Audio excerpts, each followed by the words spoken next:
In a universe where life does not end at death, we explore the infinite possibilities forged by our very minds.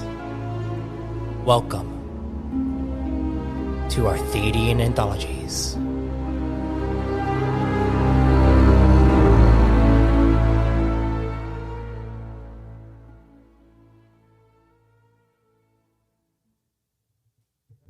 Greetings, fellow travelers and storytellers. Welcome to the Arthadian Anthologies podcast, where I, MS Arthadian, dive into the ever-expanding universe I'm developing and the deeper meaning behind it all.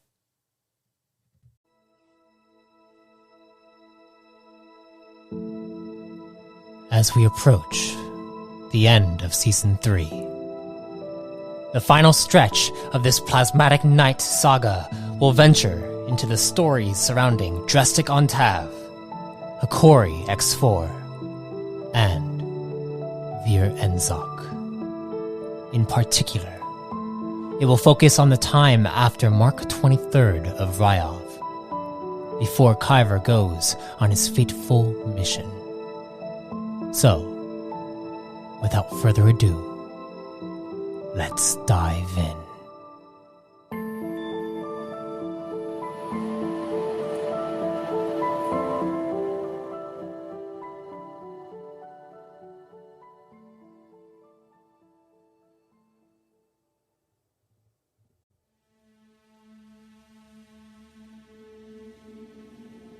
A flurry of blasts ignite an explosion in the eastern channel of Sector 399. Craftily sneaking down an alley, Plasmatic Night, Hikori-X4 hears a platoon of low-level thugs emerge from the node chain they have gathered within. Search the perimeter! Find the fucker that thinks he can challenge Crag! A nasally voice echoes down the street corner, as following it are dozens of randomized footsteps stomping haphazardly around the vicinity. Hikori shakes her head, thinking to herself, "This is too easy." As she activates a stealth field and prepares to begin thinning down the numbers, her comm implant begins ringing. She flinches for a second and answers the call. "I'm in the middle of something, Kaiver. Can this wait? I need you and Drestik to head to the South Channel right away." Hikori hesitates for a second. "Wait, South Channel? Did something happen?" "Zenti's in trouble. She cut out, but I was able to tap into her codex, and there was a voice on the other end." Kaiver's voice cracks. Hearing the anxiety causes Hikori to wonder out loud, who could take down an elite knight? Suddenly, her stealth field informs her it is about to time out. Then, two thugs begin searching down the alley she's in. "Can you please, Hikori? If not, I'm going down there myself," Kaiver pleads. She shakes her head. "Yes, I'll head down there right now." Extending her cloak out, she activates its vortex and hovers up to the roof of the building next to her. The two thugs yell out, "Hey, we found him!" Two shots from tech blasters fire off but miss as Hikori begins leaping from roof to roof, heading to the southern channel.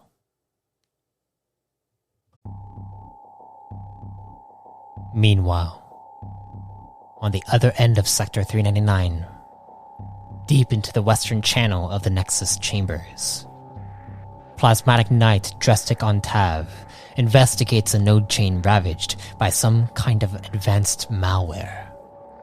The maze network has him shaking due to the strange creatures he's managed to avoid thus far. However, upon reaching the specified coordinates the Overseer gave him, his codex erupts, echoing through the chambers. He quickly answers it, and with fury he whispers, "Are you trying to have me eaten alive?" "I'm sorry. This is urgent. Zenti's been captured and I need you to help Hikori find her." Drestik's tone shifts to a serious one. "That's not good. Send me the coordinates and I'll head out right away." "Thank you." Kaiver hangs up, sending Drestik the coordinates to the southern channel. Before leaving, though, Drestik sets up the malware scanner he received in order to complete his directive. He makes sure to attach the Central Rin archive info to the scanner so that all information is transferred directly to it while he's away. Then he carefully leaves his place in the Nexus chambers to rendezvous at the designated coordinates Kaiver sent.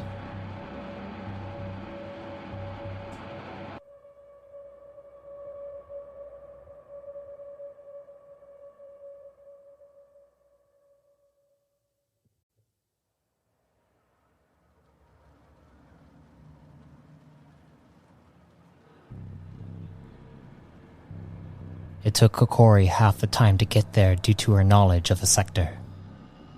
Upon reaching the coordinates in question, she finds herself at the base of the scrap towers. There are no scrappers in sight. In fact, the place is rather empty. She quietly contacts Kaiver back, but he doesn't respond. With a heavy sigh, she tries contacting Drestik, who answers her call. Hikori, good to hear from you. Kaiver told me what happened. Are you en route for Zenti's last known position as well? I'm already here, but there's no sign of anyone being here. I tried calling Kaiver, but he didn't answer. She carefully begins closing the gap between her and the exact coordinates Kaiver sent. I'll try contacting him myself. Stay safe. I'll be there in 5 minutes. Drestik hangs up the call as Hikori investigates the site. She switches on the thermal optic enhancement, scanning the surrounding area for any heat signatures. There are none in the 30-foot radius. However, the ground near the exact coordinates has an ionic current still flowing on metallic ground. Following the current, it extends closer to the base of the scrap tower, but ends abruptly, approximately 15 feet from the starting point. Hikori records her finding in her codex, then turns toward the scrap tower before Drestik calls out, Hikori! He steps out from behind the scrap post and enters the area. Kaiver didn't respond to me either.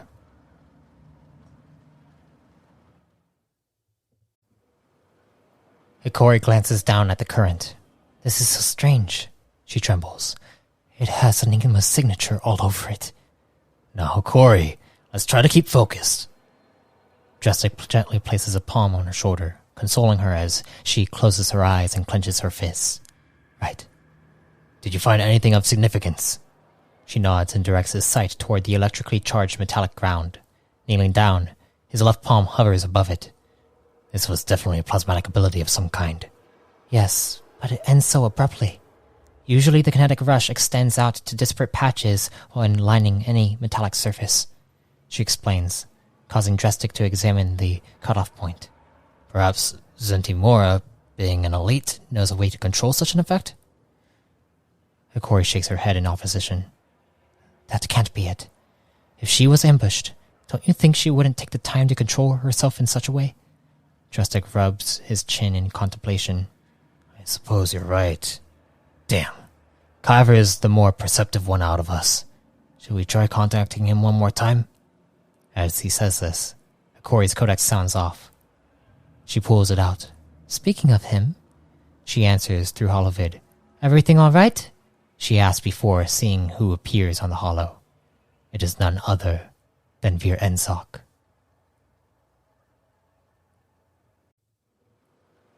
The two of them are in shock when he answers. Hikori, Drestik, please excuse this interruption and return to the tower at once. Confusion rattling their minds. Drestik questions them. Sir, are you sure? I left the malware scanner in the node chain, but didn't get a chance to examine the specific nodes. Yes, and I didn't even get a chance to enter my eastern chain. Hikori chimes in, but Vir Enzok sets this aside. Please, Drestik, we have the scans transmitted into our systems, and Hikori, we need to run some tests on you as soon as possible. We didn't realize how dangerous it truly is down there, especially for you. He explains further, but none of it makes any sense to the two of them. Please, return now. That's an order. They both nod as Vir Enzok hangs up. Looking at each other, they can sense the tension rising in this mission as they make their way back to Vo'aro. Hikori guides Drestik out of the sector, out of the pretermit, back to Sector 1, so they may take the pillar transport. to the harbor. After 2 hours of travel, they finally arrive back at the Rin Tower in Voaro. During the trip back, they shared their hypotheses about what could have happened. The best they came up with is that the Mythmakers captured Zentimora, which foiled the entire mission due to the elite knight being caught. And since Hikori has a past with Enigma and the Mythmakers, she is in more danger now that they are somewhat aware of plasmatic knights being in their midst. The only questions are, what happened to Kaiver? Why give up on finding elite knight Zentimora? And what did the malware scanner pick up from Drestik's planting of the device?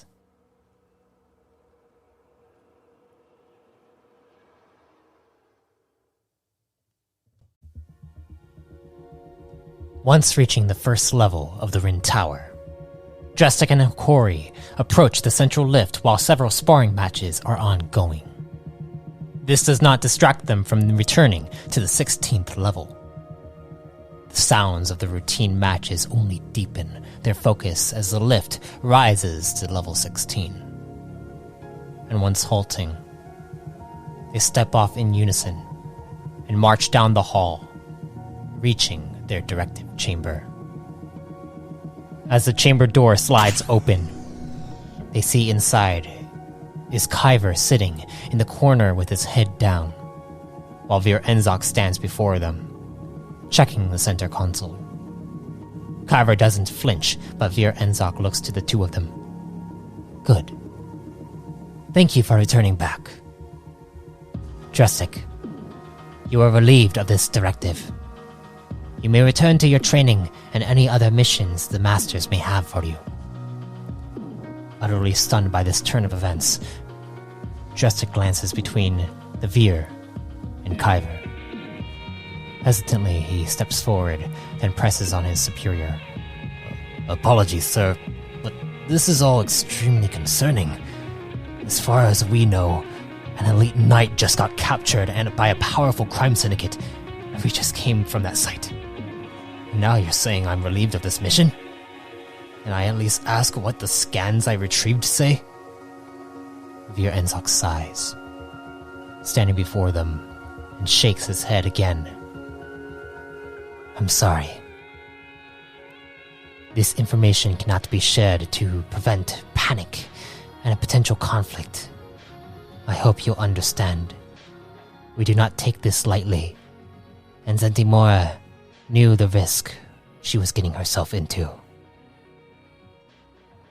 Hearing this, Kaiver's head lifts with a great anger in his eyes. He abruptly stands and swiftly leaves the chamber. Another sigh erupts from Vir Enzok. All I can say is that plans are in motion to fix all of this. Right now, though, we cannot risk any more plasmatic knights down in the predicament. He then shifts his sight onto Hikori.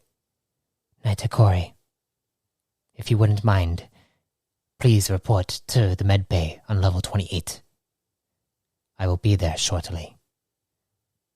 Even more confusion rattles them. Sir, I'm completely fine. I wasn't... Vir Enzok lifts his hand, silencing her. All of this is for a good reason. Now please, report to the medbay. She hesitantly nods, her eyes veering towards Drestik as she exits the chamber, with him following suit, until his superior stops him. One last thing before you go, Knight Ontav. They both stop, but Drestik motions for her to continue without him. Hikori, still being hesitant, slowly exits as Drestik turns back to face the Vir. Standing at attention, Drestik waits to hear Vir Enzok's final remarks before he is relieved of his mission. Instead, Drestik, I have an important assignment for you. It involves Knight Kaiver Tremere. Drestik's eyebrow raises. Sir? You are aware that Kaiver was close to Elite Knight Zentimura, correct? To an extent, although Kaiver doesn't like to share much. Enzok nods and stares at Drestik closely. This new mission I am to give you is to be held under extreme confidentiality. You are not to share it with anyone other than myself and Master Forger Vadian Sor. Are we clear? Drestik doesn't hesitate to nod due to his curiosity in this assignment. The reason I ask if you are aware of Kaiver's relationship with the Elite Knight is due to the fact that we are aware he will stop at nothing to get her back. Even when I tell him that we have a team on her retrieval, he does not trust us, and we are the ones that sent her to get captured. Drestik's body shifts, astonished as to what he just heard.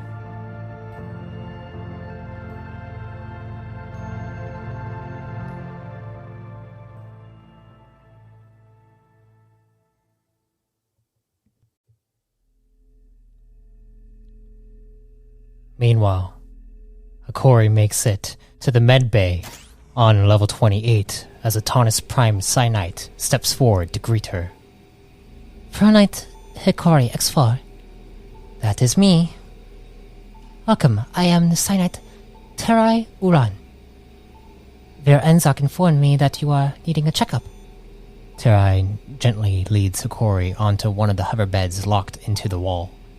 Yeah, and I am not sure why it's necessary, but who am I to argue with him? She makes Terai laugh as she starts up the hoverbed scanners. Analyzing Terai's laugh, Hikori can't help but feel the Cyanite isn't aware of why she is receiving this checkup either. Have you received any odd directives as of late? Hikori questions her.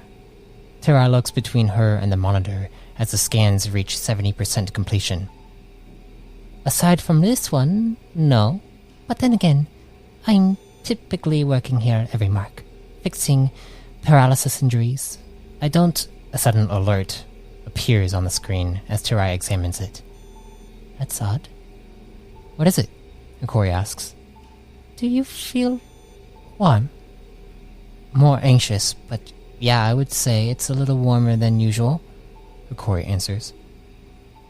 Let me check one more thing. Watching Terai's reaction, Hikori can see the concern in her eyes. Like she knows what's going on.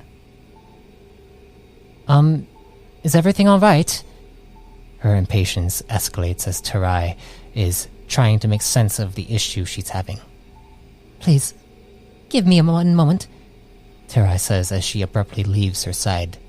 Hikori's heart begins racing faster as she attempts to eavesdrop on Terai as she makes a holocall. Upon her approach, she overhears Terai say, It's just as you said, sir, but I don't know how to treat this. Unable to hear the other side of the call, Hikori assumes she's talking to Enzok. Are you sure? Hikori runs through the possibilities of what they could be talking about, and then, I don't think I can tell her that. Closing her eyes, Hikori heads back to the hoverbed and tries to relax. But as soon as Terai returns, she can see the anxiety swelling up inside her. With a huge gulp, Terai's voice trembles. Hikori, I'm sorry, but Enzok wants me to inform you that on your latest mission, you contracted a deadly virus. Contagious to only biologically enhanced creatures. So far, there is no cure.